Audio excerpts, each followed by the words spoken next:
आज पुरी सूरजमल साहा महाविद्यालय परिसर में महाविद्यालय अध्यक्ष प्राध्यापक धनुर्धर मुदुली अध्यक्षतार इनोवेशन एंड स्टार्टअप कम्युनिकेशन 2026 उपर एक अवेयरनेस कार्यक्रम अनुष्ठित होता।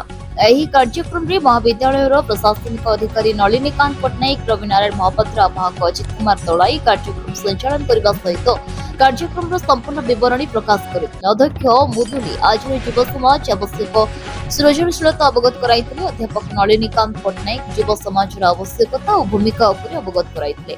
परिशिष्ट अध्यापक रवीन्द्र प्रधान कार्यक्रम विभिन्न तथ्य उपर अवगत कराइबा सहित धन्यवाद प्रदान करथिले। अध्यापक विष्णु प्रसाद षडंगी, अध्यापिका कलाश्री रथ, अन्नपूर्णा दास और संगीता मिश्र प्रमुख कार्यक्रम को सुचारू रूपे परिचालना करथिले।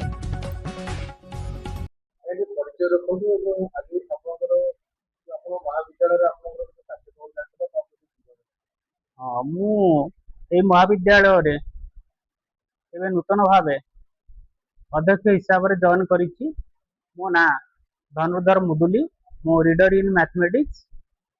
आम महाविद्यालय रे ओडिशा सरकार द्वारा जो स्टार्टअप आउ इनोवेशन प्रोग्राम चली से आम कॉलेज रे आज आम से स्टार्टअप इनोवेशन प्रोग्राम रो शुभारंभ करिछि, जो कि पिला मानकु आज गोटे आम वार्ता देलु जो कि निजे चाकरी पछरे न जाई तुम्हें चाकरी अन्य मानक केमिति दब से तुम भितर जो अंतर्निहित चिंताधारा अच्छी ताकू तुम्हें परिप्रकाश कर। तेणु पिला मानकु आमे तुम्हें तुमर जहाँ अच्छी जो चिंताधारा अच्छी छोट छोट चिंताधारा अच्छी ताकू केमिति आगामी भविष्य रे केमिति बड़ चिंताधारा रे परिणत करिवो एवं आम समाज पई सेटा केमिति शुभदायक एवं समाज रे केमिति उपकार आसो ता उपरे डिफरेंट प्रोजेक्ट सबमिट करिया पई आमे आज पिला मानकु देइछु।